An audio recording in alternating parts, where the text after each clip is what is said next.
القسم الثاني: وجهك الآخر في الأسرة. قال جورج سانتيانا: حُكم على أولئك الذين لا يتذكرون الماضي بإعادته. سنبحر في هذا الجزء من الكتاب بالإساءات التي تعرضنا لها يوم كنا أطفالا، لا حول ولا قوة لنا بالدفاع عن أنفسنا، بالتشوهات التي ظلت حبيسة اللاواعي وصارت تتحكم فينا من حيث لا نعلم. وكيف لهذه الخيوط الخفية القدرة على السيطرة على كل قرار نتخذه وتصورنا عن الواقع، وكيف أن هذه الصدمات هي السر الدفين وراء العقد النفسية. ومن ثم سنتعرف على الإساءات التي ما زالت تطاردنا ونحن بالغين ولا نعرف كيف نفسرها أو نتعامل معها. وأخيراً سيتم توضيح كيفية التصالح الذاتي مع كل ما مررنا به من صدمات، وتساؤل عن إمكانية مسامحة الأبوين على ما بدر منهما من إساءات. هل هذا يا ترى تحريض على الآباء وثورة عليهم؟ مهم جدا أن نعي أن الحديث هنا ليس عن جميع الآباء، بل عمن أساء إلينا أو كان نرجسيا أو سيكوباثيا، من آذانا ولم يعرف يوما كيف يحبنا، من تعمد الإيذاء. هناك آباء أفنوا حياتهم ليجعلوا منا شخصيات صلبة وقاسوا الأمرين ليوفروا لنا حياة كريمة، والحديث هنا لا يشملهم. ولكن إن آذونا من غير قصد أو تعمد فسيكون من المفيد معرفة كيفية التصالح مع ما حدث معهم ومواجهتهم بما حدث لتصفية القلوب وتقوية الرابطة. قال جبران خليل: قاتل الجسد مقتول بفعلته، وقاتل الروح لا تدري به البشر. نعم، بلا مبالغة، فبعض الآباء قتلوا أبناءهم من حيث لا يعلمون، وشوهوا الغالي والنفيس من أرواحهم. يجب مواجهة هذا الواقع والتوقف عن الهرب منه. لا يوجد أبوان مثاليان، فالكل يخطئ، لكن الاختلاف يكمن في الاحتواء السريع لهذا الخطأ والاعتراف به والوعي بأبعاده. فأنت وأنا يا عزيزي القارئ سنسيء لأبنائنا بلا قصد أو في لحظة انفعال شئنا أم أبينا، لكن يجب أن نعرف الأسس للإصلاح. لا أهدف إلى خزي الوالدين أو جعلهما يشعران بالعار أو الفشل، بل بتوعيتهما على ضرورة الاعتذار الواقعي على ما بدر منهما وتصحيح ما حدث. سيساعد هذا الجزء على معرفة حقيقة مشاعرك اتجاه أبويك، أن تنظر إلى الواقع بلا تزييف ولا كذب على الذات. هذا الشق من الكتاب سيكون مؤلما جدا، ومن الصعب على من يقرأه أن يكمل دون شعور بالانفعال أو الغضب أو التوتر، لكن يجب الوعي بأن أي مراجعة لما مررت به ستجلب مثل هذه المشاعر الدفينة التي يجب تقبلها وفهم مصدرها ومعرفة ما يمكن فعله حيالها اليوم.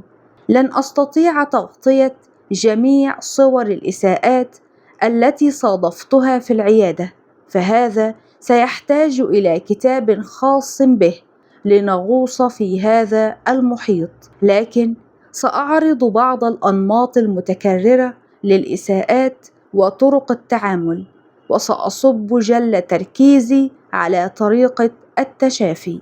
ملخص بسيط لبعض الإساءات في الطفولة: الجسدية: الضرب، استباحة الحدود الجسدية، الحبس والعزل. النفسية: الإهمال العاطفي، التمادي بصوره، تنمر وسخرية ووقاحة وتلفظ، الصراخ والتسلط. تسخيف الشعور زجه في مشكلات الأبوين: المن بالعطاء والترهيب والحماية المفرطة أو الدلال الزائد على حده. الشعورية عدم الحفاظ على سره، إحراجه أمام الآخرين، الإشعار بالذنب، طلب المثالية، التحقيق. الروحانية إجباره على ما تعتقد به، منعه من فكره الخاص، تخويفه حين يتساءل وجوديا، إجباره على الطقوس الدينية، تحفيز الخوف والذنب والعقاب في رؤيته لمعتقده. المادية تكرار على مسامعه أننا لا نملك المال، التهديد بأخذ مصروفه الخاص، إشعاره بالذنب على ما يصرف لأجل نفسه بدل الحوار، طلب مبلغ شهري من الابن كإلزامية، عدم السماح له باستخدام مصروفاته الشخصية، المنة والتذكير بكل ما صرف عليه. الجنسية استخدام ألفاظ جنسية غير لائقة أمامهم، عدم احترام حدودهم الجنسية، عدم توعيتهم بأسس الجنس وكيفية الحماية من التحرش، سوء التعامل مع من تعرض للتحرش بتجريمه أو تسخيف الأمر أو كتمانه. النواتج الأساسية المحتملة لهذه الإساءات: عقدة التخلي واللا أمان، عقدة الاستحقاق، تنازل ورضا بالقليل والنقص، نظرة دونية للذات، عقدة العار، الخوف المرضي بشتى صوره من اضطرابات القلق. النواتج الفرعية، وهي في الأصل تتشابه مع الآليات الدفاعية التي نتجت ليتعايش الطفل مع واقع الإساءات المؤلم أو ليحصل على التقبل. نمط السلبي اللطيف: من يراعي شعور الآخر على حساب نفسه. عقدة الخضوع: يخاف المواجهة ويضخم ردات فعل الآخر ولا يعرف رسم حدود للشخصية. نمط القوي الزائف: التمادي بشتى صوره، يمارس لتغطية هشاشة وضعف داخلي. عقدة المسؤولية: مسؤولية مفرطة إلى درجة الشعور بالذنب والإلزامية إن لم يفعل أموراً ليست مسؤوليته في الأصل. عقدة العطاء: يعطي بشكل مفرط ويستغل لأنه يشعر بالذنب إن رفض أن يعطي أو إن طالب بحقه المادي. عقدة الهيرو: يصبح بشكل لا واع المصلح والطبيب النفسي للبشر. عقدة وهم العذر: التبرير للآخر لحماية نفسك من الألم. الشكل: يرى أنه قبيح أو ناقص بالشكل. عقدة الطفل: لا يكون الشخص ناضجا عاطفيا أو اجتماعيا أو عمليا. النرجسي والمتعاطف: بداخل كل واحد منا نسبة من النرجسية والتعاطف، فإن كانت الغلبة للتعاطف سيكون شخصا متعاطفا، أما إذا زادت ملامح النرجسية سيكون نرجسيا. النرجسي متحايل عاطفيا ومستغل مشاعر الذنب والتعاطف بنسب منخفضة، أناني ونفعي، قادر على الإيذاء، متماد، عدم الوضوح في الطرح، بلا تقدير للآخر. المتعاطف: إحساس عال بالآخر، إنساني واضح وصادق، مراع لشعور الآخر وتقدير للآخر. السيكوباثي: التلذذ بألم الآخر أو إهانته أو ترهيبه، القسوة تصل إلى أبعد صور اللا إنسانية، التعاطف معدوم والشعور بالذنب مجهول الهوية بالنسبة إليه، متبلد الشعور ولا يرى البشر سوى حشرات يحق له التلاعب بهم أو سحقهم على حد سواء. المعضلة أنه قد يظهر من الخارج بمظهر اللطيف المتعاطف بصورة احترافية أو يظهر بقوة زائفة نرجسية واضحة. أمثاله موجودون في مجتمعنا بنسب مخيفة، ولا أعتقد أن هناك منزلاً قد يخلو من واحد منهم. وخلف أبواب العيادة سمعت جولاتهم كثيراً. قد يكون أباك أو أخاك أو أمك أو أعز صديق لك، فتوخى الحذر، لأن هذا النوع من البشر من النادر أن يتغير. رأيته بصورة الأخ الذي يتلذذ بتهديد أخته بالإبلاغ عنها للأبوين لأنه كشفها تحدث شابا، وثمن هذا الاكتشاف أن يتحرش بها وتصمت. أو الأخت التي تستمتع بإهانة أختها الصغرى، أو الأب الذي يربط ابنه بكرسي في غرفة مظلمة ليوم كعقاب له، أو الأم التي تجد نشوة في حرق ابنتها. هذه الوحوش البشرية موجودة في كل منزل، وستتلاعب بك بصورة خبيثة لم تخطر على بالك، وقدرتهم على التمثيل تستحق الأوسكار. لهذا من الصعب كشفهم. لتحلل تحليلا واقعيا لأي شخص، عليك أن تسأل نفسك هذه الأسئلة: هل هو ناضج في سلوكياته كليا أم جزئيا أم طفل؟ هل هو قوي زائف أم سلبي لطيف؟ هل هو نرجسي أم متعاطف؟ رسالة إلى الأبوين. هذه رسالة مني إلى كل أم وأب نيابة عن الأبناء.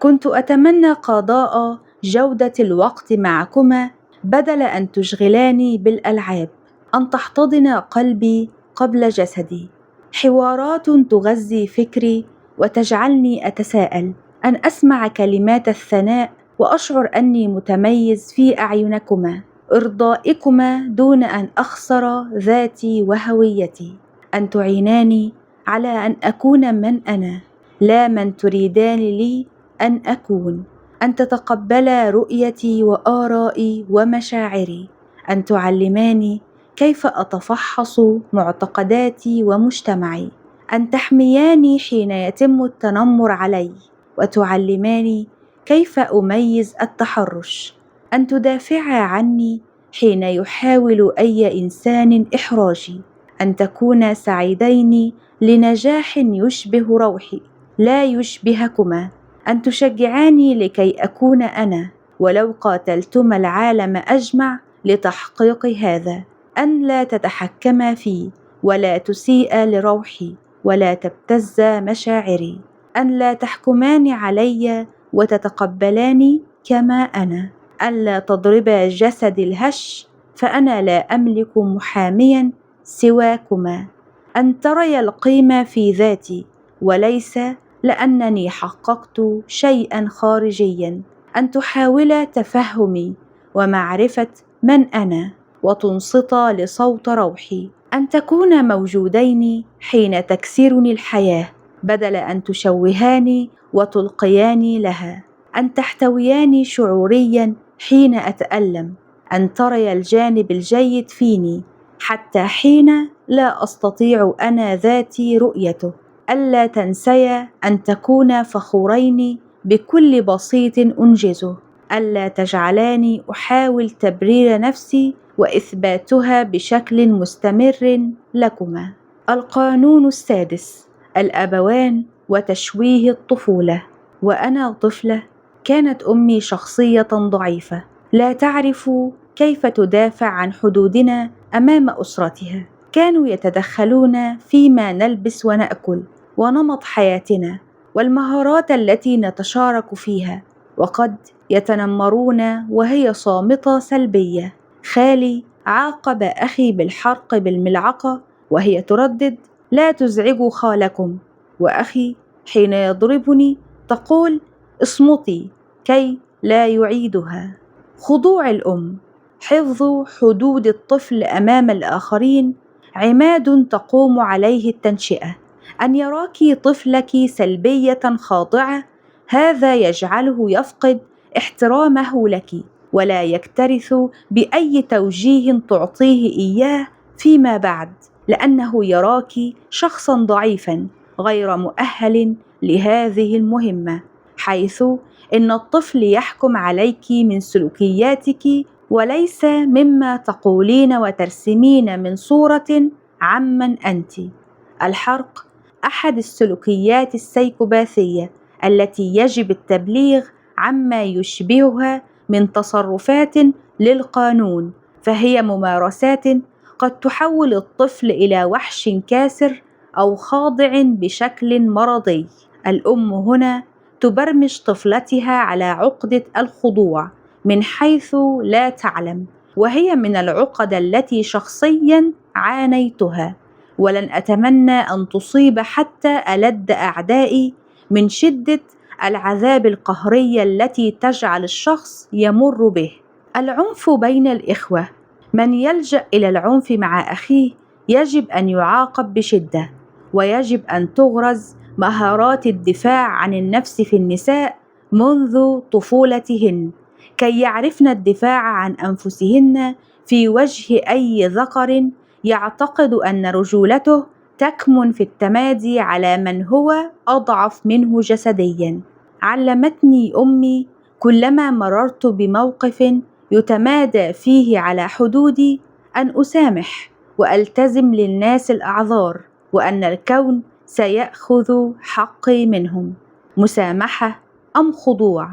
أحد الجذور الأساسية لعقدة الخضوع وخلق إنسان سلبي لطيف لا يعرف كيف يضع حدًا ولا كيف يواجه هو هذا الأسلوب بالتنشئة، التبرير المستمر للآخر وعدم انتزاع حقك بيدك.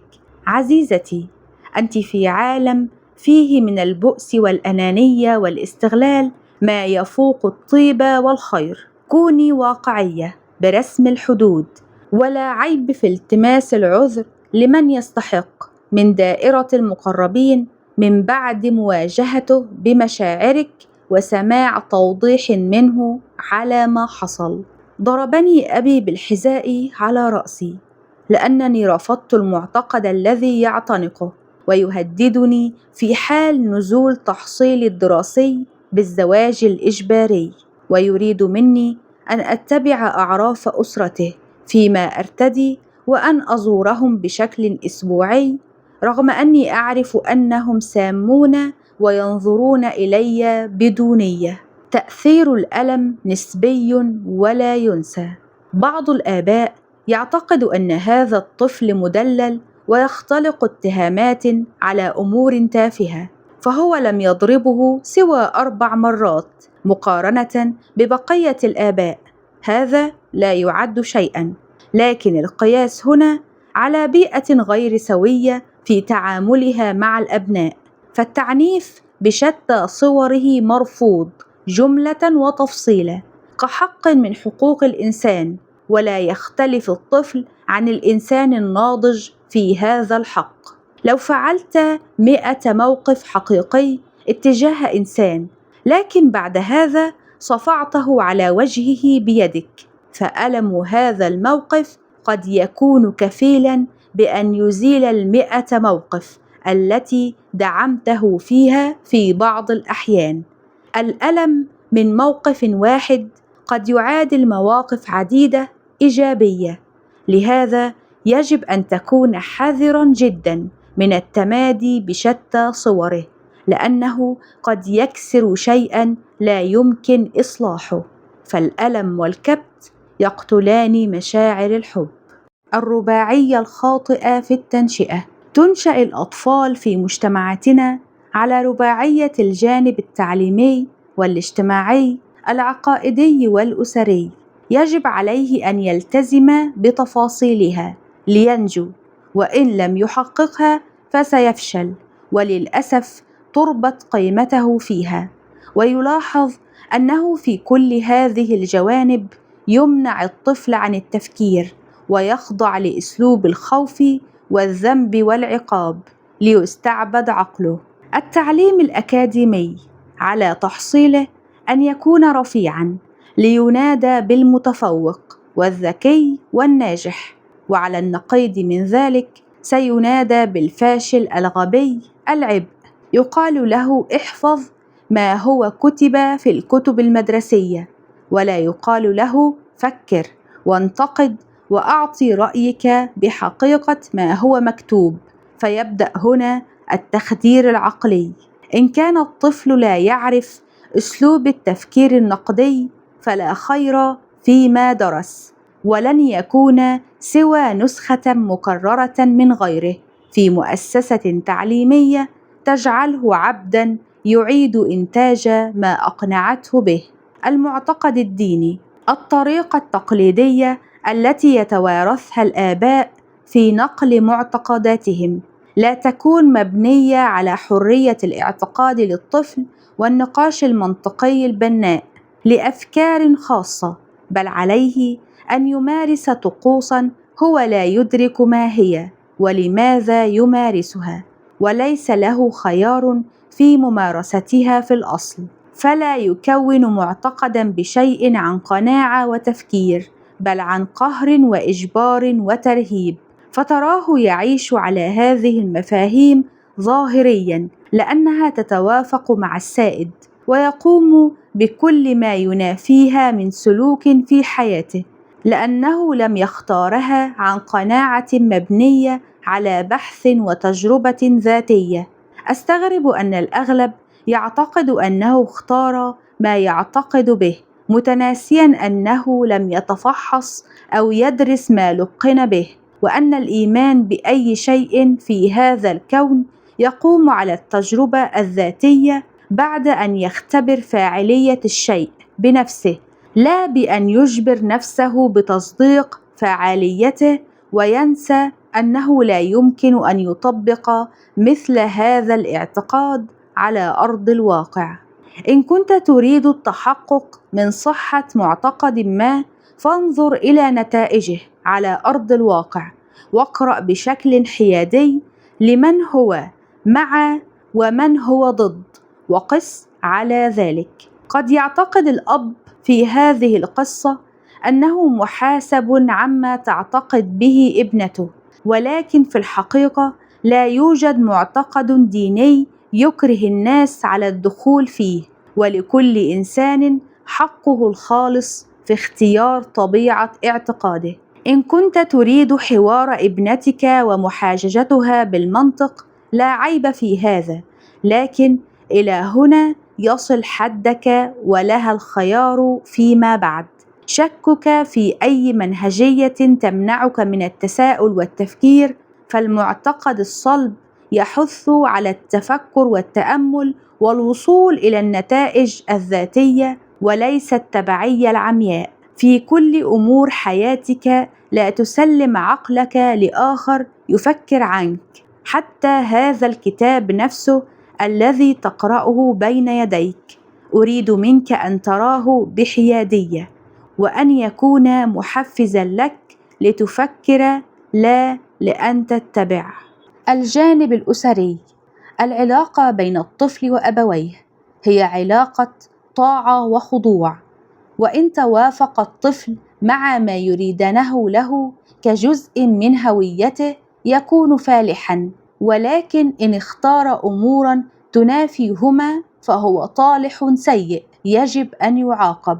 لا يستطيع التفكير لنفسه فهما يفكران عنه، وهو عليه أن يتبعهما، فهما يعتقدان أنهما يملكان الحقائق المطلقة التي لا حوار فيها ينفع. الجانب الاجتماعي، لكي يكون مقبولا عليه اتباع العرف والعادات والتقاليد ولو كانت ضارة في بعض الأحيان. أثبت العلم بناء على التجربة مساوئها، أما إذا خالف فينبذ. ما يستغرب هو أنهم يتبعون كل ما توصل المنهج العلمي إليه في حياتهم إلا الجانب الذي يثبت عدم صلاحية موروثاتهم، ويعتقدون بكل سذاجة أنها بطريقة ما مؤامرة عليهم. لا أدري من هذا الشخص الفارغ الذي يريد أن يتآمر على المتخلف فكريا. أوليس من الطبيعي في نظام رباعي كهذا أن تنتج أناس متبلدة الفكر، مقنعة، منسوخة من بعضها بعضا، متجهة للمظاهر، خائفة، وفي محاولة دائمة للحفاظ على الصورة؟ من أين لنظام كهذا أن ينتج إنسانا متفردا حقيقيا، متجها لجوهره، شجاعا في مواجهة العالم بأسره؟ ومن هنا يأتي الجهل السياسي، فشخص مثل هذا قد يرشح من يتناسب مع معتقده أو بيئته أو أبويه، ولا يرى مواقف هذا المرشح، واقتصاديا سيكون شخصا مستهلكا غير منتج، محتجزا بالأسلوب نفسه الذي يعيشه من حوله.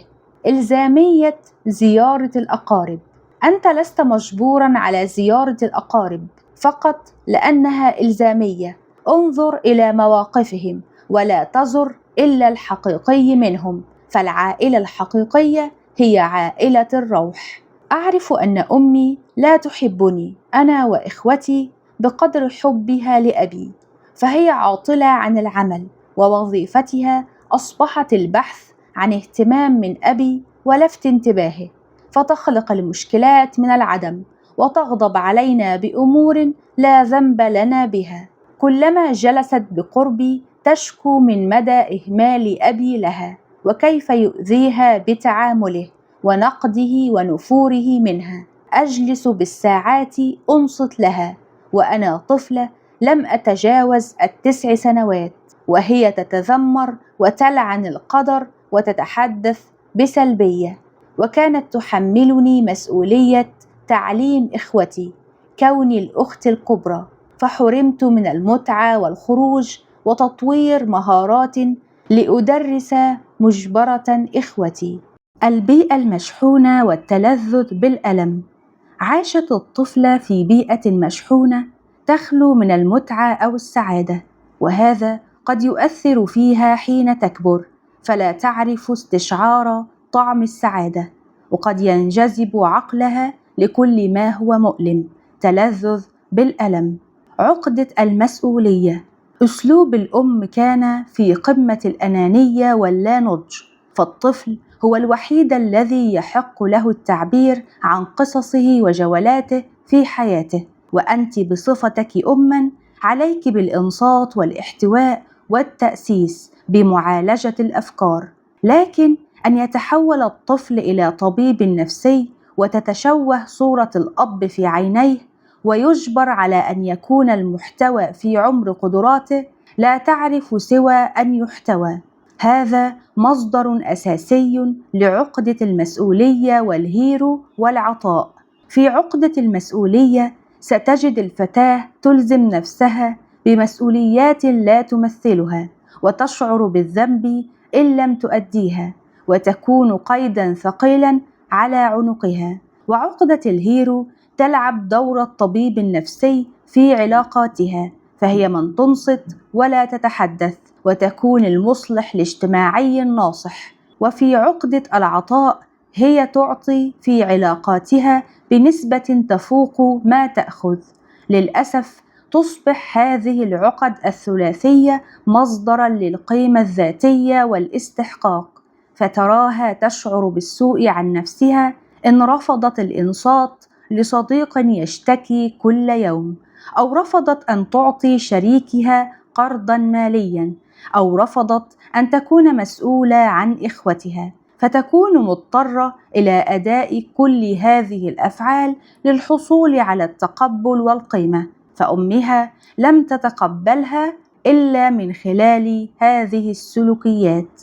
أطفالك الآخرون ليسوا مسؤولية الطفل الأكبر، فهو لم ينجبهم ولا يجب أن يلزم بتعليمهم. المسؤولية السوية تكمن في خلق حوار والاعتناء والمشاركة والحماية، وليست بأخذه دور الأب أو الأم. الأم غير الواعية وزواج المراهقات.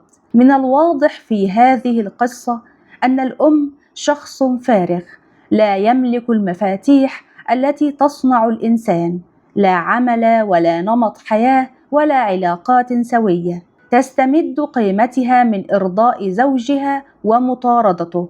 أما الأبناء فهم مجرد نتيجة للمؤسسة الزوجية، لم تختارها ولم تفكر في مدى استعدادها لها، ولهذا أصبحوا كالعبء تفرغ الكبت فيهم، وربما الملذة الوحيدة التي يجدها الخاضع هي أن يتسلط على من هم أضعف منه. أمثال هذه الأم لا يصلحون لتنشئة الطفل أبداً، وهي نتاج مؤسسة زوجية تحث الفتيات المراهقات على الزواج بدل إكمال تعليمهم. أستغرب كيف لكم بأن تزوجوا فتاة في عمر أصغر من 25 وقبل أن تصنع عالمها وتراجع مفاهيمها وتخلق حدودها بالإنجاب.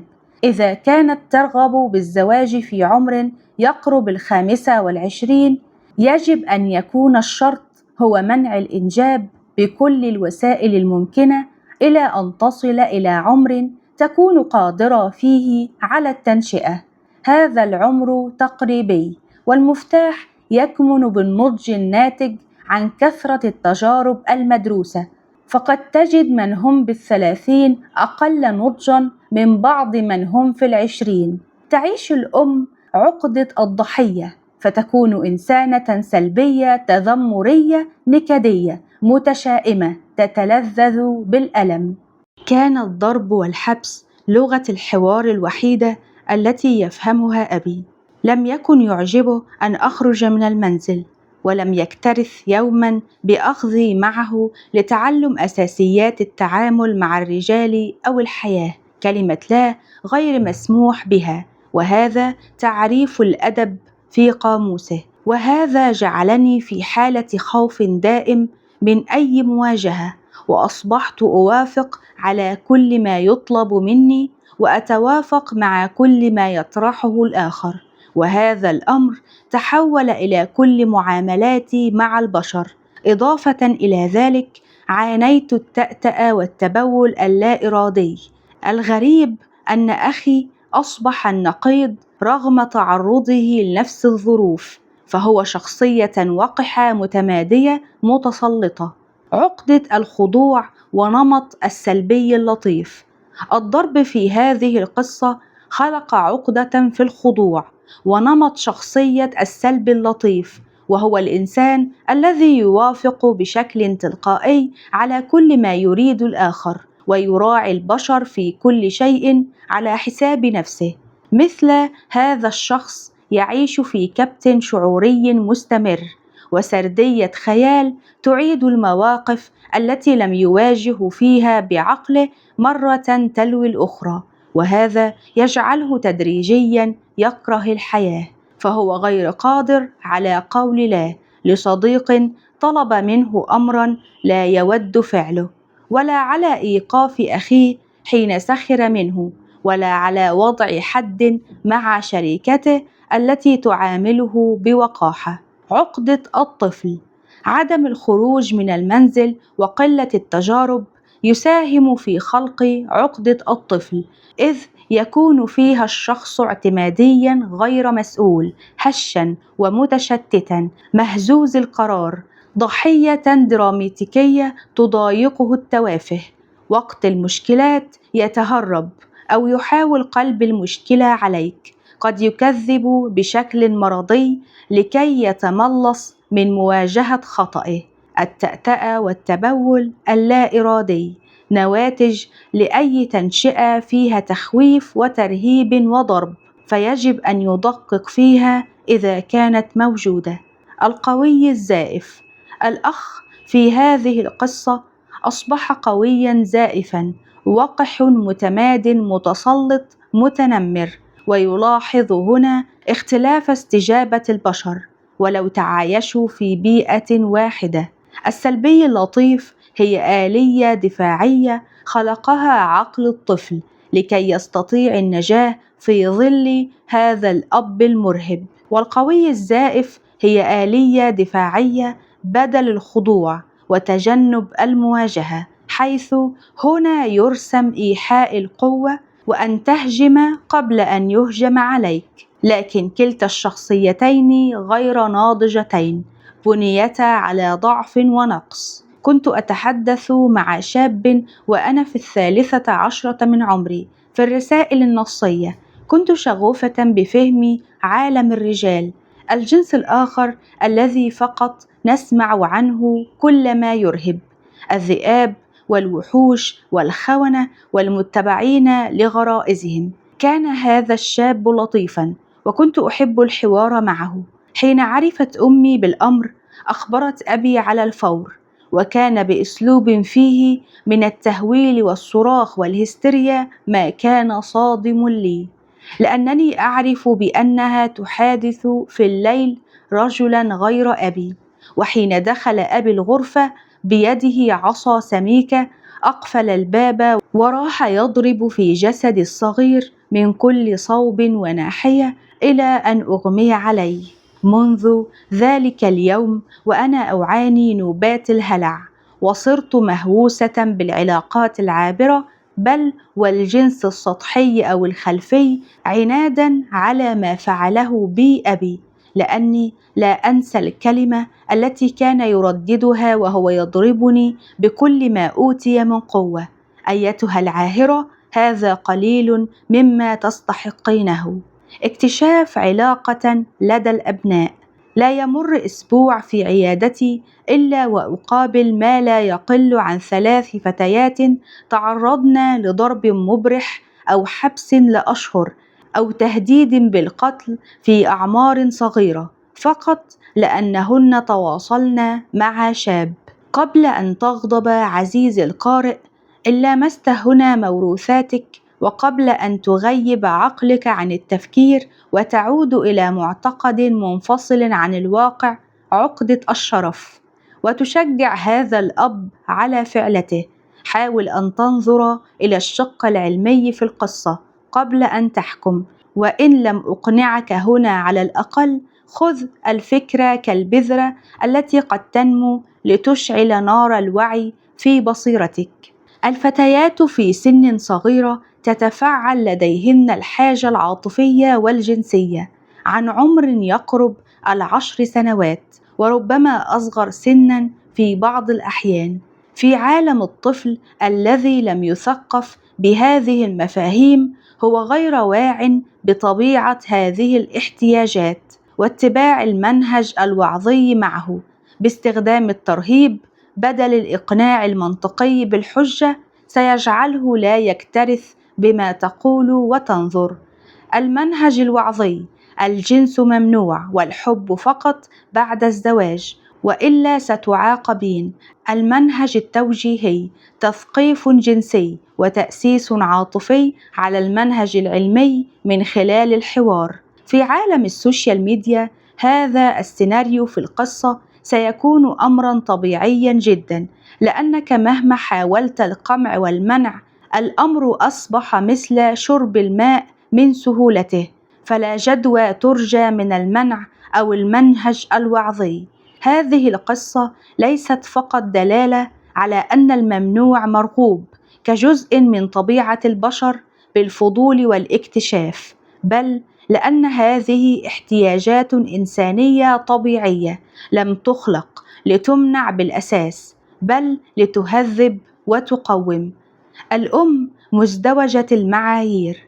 سلوك الأم يحمل أولاً ازدواجية واضحة بالمعايير، فهي تمارس في الخفاء الحب لرجل آخر غير شريكها، وتشعر بذنب لا واع وغضب من حياتها غير الواضحة، فتصب هذا على ابنتها وتهول وتصرخ بأعلى صوت لتقنع نفسها بأنها لا تقبل بهذه الأمور، وأنها ليست من تمارس أمرا في الخفاء. ثانيا، حتى لو كانت لا تخون زوجها، هي لم تتعامل مع ابنتها بأسلوب فيه حفظ للخصوصية وحوار وتفهم، بل نقلت الأمر فور علمها إلى أب هي عارفة بكمية جهله في التنشئة. من أشد أنواع الإساءات النفسية التي قد يتعرض لها الطفل هي الفتنة في سر ائتمنك عليه. الأذى الجسدي والنفسي للضرب أحد العوامل البيئية الأساسية المحفزة لنوبات الهلع العابرة أو اضطراب الهلع هو الضرب والتخويف والترهيب. علاوة على هذا، فإن الكبت الناجم عن العيش مع أبوين لا يتقبلانك إلى هذا المستوى كفيل وحده بخلق نوبات الهلع في المستقبل. فالنوبة ليست بالحقيقة سوى صرخة الجسد مما تراكم فيه من ألم. يحاول العقل هنا فصلك عن واقعك وتشتيتك بها، وكلما ركزت أكثر فيها غرقت في بحرها. هذا ينطبق على اضطراب القلق العام والوسواس القهري، وحتى من شدة الصدمة قد تصل بالإنسان إلى نوبات من الذهان أو تحفز ما هو مكنون من ثنائي القطب. عقدة الرجل نتاج مثل هذه القصة قد يكون تجنبا كليا لكل ما يخص الرجال والرعب منهم، إلى درجة قد تجعل الفتاة تشعر بالأمان حتى من ناحية عاطفية من القرب من فتاة مثلها، وتحفز الازدواجية الجنسية. ولم لا؟ فهي سمعت عن وحشية الرجل وأثبتها الأب بالواقع، غير خوفها من عالم الرجال بعد هذه الصدمة. أو على النقيض من ذلك، قد تصبح متعددة بالعلاقات والجنس العابر، ولكن لا تسمح إلا بشكل سطحي أو خلفي لكي لا يثبت عليها أي شيء. وهذا نمط متكرر يلاحظ في مثل هذه القصص. شخصيا لا أتفق مع مصطلح عاهرة ولا أعترف به، فأنا أرى أن الجنس يرتبط بمعتقدات الإنسان، والإنسان حر بجسده ما لم يؤذي الآخر. لكن هذا لا يعني أن ما حدث للفتاة في العلاقات العابرة لن يضرها، هذا لأنها لم تتجه لهذا العالم بناء على أسس وقواعد، بل كنوع من الانتقام من والدها. العلاقات تطور مهارات الإنسان العاطفية، لكن الجنس يجب أن تكون دقيقا في اختيار من تسلم جسدك له، لأن الأذى النفسي الناتج عن صدمة جنسية صعب شفاؤه. الكذب هو الطريقة الوحيدة المعتمدة في منزلنا للحصول على ما أريد. إذا أردت الخروج مع رفيقاتي تطلب مني أمي أن أكذب أمام أبي عن المكان، وتفضل أن أقول إنني في درس خصوصي، حيث إن أبي يرى أن مكان الفتاة الأساسي هو المنزل، وكثرة الخروج له دلالات غير سوية. تتصل فجأة وأنا بالسينما لتخبرني بأنه يجب أن أعود إلى المنزل بسرعة قبل وصول أبي لكي لا يفتعل المشكلات. تعرف أني لا أرتدي الغطاء في الخارج، ولكنها تصر على أن أرتديه حين أصل إلى المنزل لكي لا يلاحظ أبي.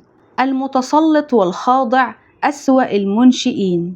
في علاقة المتسلط والخاضع تجد أن رؤية الخاضع ومعتقداته عن الحياة والتنشئة تظل في الخفاء ولا يجاهر بها، وهذا يورث ازدواجية لدى الأبناء وعدم الوضوح مع مبادئهم.